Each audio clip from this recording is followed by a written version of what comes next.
nos thrillers da vida real. Há histórias de terror, nós pensamos, caraças, isto é uma história que é difícil de acreditar. Mas e quando essas histórias, afinal, são verdadeiras e são baseadas em factos verídicos? É a história que eu vos venho trazer hoje. A verdadeira história do The Watcher. A história que inspirou a série Netflix.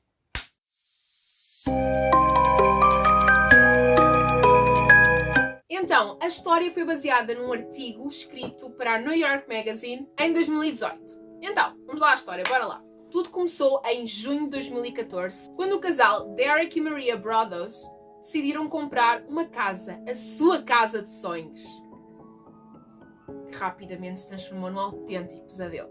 Derek Broaddus estava na nova casa a fazer algumas remodelações, via coisas na casa que precisavam de ser consertadas, quando foi ao correio e recebeu a sua primeira carta. Uma carta, nós achamos coisa normal, não é? É normal nós recebemos cartas, mas não com este conteúdo. Portanto, eu vou ler o que é que dizia a carta.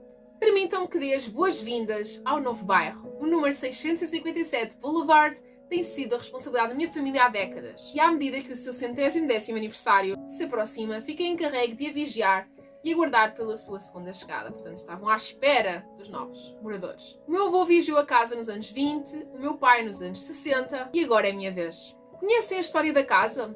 Sabem o que escondem as paredes da 657 Boulevard? Porque aqui estão. Vou descobrir. Mas não parece muito inocente, mas não parece tão mau. Mas calma que nós já lá chegamos. Porque assim que o Derek leu esta carta, ele decidiu fazer o quê? O que qualquer pessoa faria. Ir à polícia. Portanto, ele foi à polícia, mas não havia provas suficientes para conseguirem descobrir quem é que estava por trás das cartas, porque a carta vinha só assinada pelo vigilante. O casal decidiu perguntar aos antigos moradores, porque também na carta era mencionado, pedi aos Wood, os antigos moradores, que me trouxessem sangue jovem, e eles ouviram. Portanto, o casal foi confrontar os antigos moradores, mas eles disseram que começaram a receber estas cartas uns dias antes de mudarem de casa. Portanto, à medida que eles iam fazendo as obras e as remodelações na casa, mais cartas foram chegando. E cada vez mais arrepiantes, cada vez mais assustadoras, cada vez mais específicas, porque na carta eram especificados as crianças da casa, porque o casal tinha 3 filhos, titulado de vigilante, sabia o nome das crianças, a idade, as alcunhas e também tinha bastante conhecimento da casa em si, da organização, da disposição, tanto que ele diz também na carta que as crianças não deveriam brincar na cave porque assim os pais não conseguiriam ouvir os seus gritos. O que é que vocês faziam? Contem-me aí. O que é que vocês faziam se começassem a receber estas cartas numa casa onde vocês eventualmente iriam morar? Eu não tinha mencionado, mas a casa custou assim um valor de 1,3 milhões de dólares. Só que como qualquer pessoa, este casal teve dúvidas sobre aquilo que devia fazer, se deveria realmente mudar-se para aquela casa, porque as ameaças estavam a chegar, não pareciam ter fim e não estavam a conseguir chegar a lado nenhum. Portanto, eles decidiram dar um tempo e afastar-se da casa.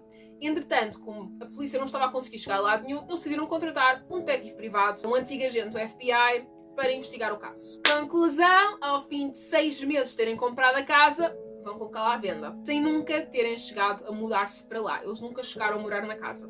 Os rumores que andavam à volta da casa dificultaram bastante o processo de venda, porque eles não escondiam aos possíveis compradores aquilo que estava a acontecer. Eles falavam das cartas, das ameaças e, portanto, era muito difícil terem compradores que quisessem realmente comprar a casa, porque eles diziam, ok, a casa está à venda, mas existe este vigilante que envia cartas a ameaçar os novos moradores e pronto, é esta a situação. E a pessoa pensa, está certa, Deus, boa noite, vou-me embora, né? Não vai comprar.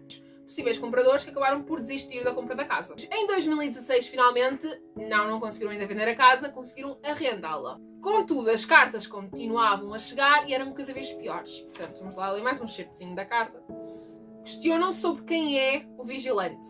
Olhem para trás, até já podem ter falado comigo, um dos vossos vizinhos que diz que não sabe quem é o vigilante.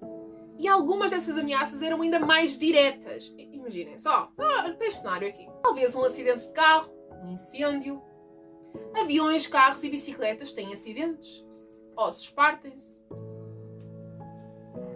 Se não estivessem indo embora, ia-me agora embora. Né? Em 2019, finalmente, eles conseguiram vender a casa, mas por um valor de 400 mil dólares a menos do que tinham comprado inicialmente. Portanto, tiveram uma desvalorização do valor, mas conseguiram livrar-se da casa.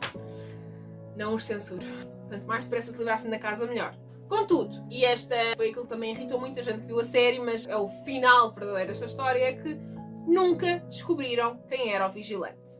Continuamos sem saber, mesmo os próprios moradores continuam sem saber quem era o vigilante. Houve algumas suspeitas, obviamente, principalmente dos vizinhos, porque os vizinhos podiam não os querer ter ali, serem como se considerados intrusos, portanto podia ter sido algum deles que tentasse assustá-los. E realmente o casal também pensou isso, portanto, eles chegaram a enviar cartas para os vizinhos a dizer que iriam destruir a casa, porque o vigilante, pelo menos por aquilo que parecia, tinha um grande amor pela casa e sua proteção e, portanto, ao serem confrontados com uma possível destruição da casa, podia ser que se chegassem à frente parecessem no mínimo suspeitos, mas não deu em nada, não funcionou nada, as cartas não tiveram retorno. Os especialistas contratados pelo casal acabaram por descobrir, através da escrita, que poderia tratar-se de alguém com alguma idade, que se eu não me engano as cartas eram escritas à mão, e através de um teste de ADN a uma das cartas conseguiram detectar ADN feminino. Todas as vizinhas da zona foram submetidas a um teste para tentar ver se havia algum tipo de correspondência, mas nada, não houve nenhum tipo de correspondência. A maior suspeita foi mesmo numa mulher que ficou parada num carro durante imenso tempo em frente à casa. Menino suspeito, não é? Portanto, essa mulher foi investigada, acabaram por descobrir que era a namorada de um dos vizinhos que, curiosamente, esse vizinho tinha uma grande paixão por videojogos e jogava bem. O username dele, conseguem adivinhar qual era o username dele? É isso, Vigilante. Contudo, não havia provas suficientes e, portanto, não conseguiram seguir esta direção de investigação. Alguns vizinhos chegaram mesmo a dizer que tinha sido o próprio casal a enviar as cartas para si mesmo. Razões para tal acontecer? Isto já vinha de trás, já os antigos donos da casa tinham recebido estas cartas. Qual era a ligação com os novos? E porquê eles compraram a casa de sonhos deles? Era a casa dos sonhos. Porquê que eles haveriam de enviar cartas para si mesmos para ainda assim perderem dinheiro? Porque eles venderam a casa e perderam dinheiro com isso. E esta foi a história real que inspirou a série da Netflix, The Watcher. Mas agora venho aqui mostrar-vos algumas diferenças ou semelhanças entre a série e a história real. E portanto a primeira é que a família não morou na casa. Na série nós vemos a família Branagh a mudar-se automaticamente para lá. Só depois é que recebe a primeira carta. Assim que começa a viver lá durante mais tempo, começa a receber mais cartas. Eles na história real, eles quando contrataram um detetive privado, também colocaram câmaras de vigilância que era para tentar perceber o que tinha acontecido, o que estava a acontecer na casa. Mas aqui o pai da família tentou lá ficar há algum tempo, ver se conseguia descobrir alguma coisa. E na história real isso não aconteceu, porque a família não chegou a morar dentro da casa. Eles ficaram na casa dos pais de Maria, que viviam perto do bairro. O facto é que a morada é real. A morada que nós vemos na série é a mesma morada da história real. Isto, para quem vê a série e gosta da série, acaba por ser um ponto turístico bonito para ir visitar. Só que esse ponto turístico tem muita gente a viver à volta. E os vizinhos muitas vezes queixaram-se de haver um ajuntamento de pessoas ali na zona, porque a série foi um fenómeno, foi um sucesso e, portanto, os fãs queriam ir ver a casa. Só que essa casa está perto de outras onde estão lá mais pessoas a viver e, portanto, havia muita gente ali durante muito tempo. O casal Mitch, Moe e o culto que eles tinham lá na série, não é? Isso não aconteceu. Os produtores da série podem ter dado este ponto, talvez, também para dar um bocadinho de ficção à série, mas também podem ter usado um dos certos da carta em que o vigilante diz, fala no sangue novo, portanto, talvez aí tenham pegado nisso, mas nada disso aconteceu na história real. Outra coisa que também não aconteceu na história real são os túneis e as passagens secretas na casa. Também não existem na vida real.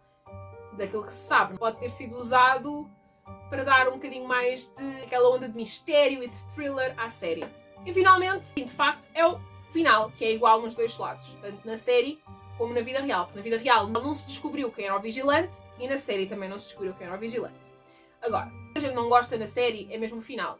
E eu percebo que eles queiram tratar a história real daquilo que aconteceu na história, só que ao mesmo tempo é uma série de ficção. E nas séries, e tanto em séries como em filmes, aquela sensação de não se fechar um ciclo traz assim algum desconforto. E obviamente que não traz um desconforto maior do que na história real em que não se conseguiu mesmo descobrir quem era. Na série, como houve coisas também que foram acrescentadas na série que não aconteceram na história real, também podiam ter feito assim algum tipo de desfecho que pudesse levar a alguém que fosse suspeito ou a algum culpado. Mas podia-se ter levado nesse aspecto se pensasse mais na parte ficcional da série, na perspectiva do espectador. Mas ao mesmo tempo é assim, é uma história verídica, baseada em factos reais e na vida real não foi descoberto nenhum culpado, portanto eles quiseram fazer o mesmo na série. Contem-me aí em baixo o que é que vocês acham. Acham que eles fizeram bem em seguir este registro? Vamos contar a história real, exatamente aquilo que aconteceu? Ou não, eles deviam ter usado ainda mais ficção, podiam basear alguns factos reais, mas trazer mais ficção e trazerem um culpado para dar aquele fecho. Ok, terminámos esta história e temos aquela sensação de missão cumprida.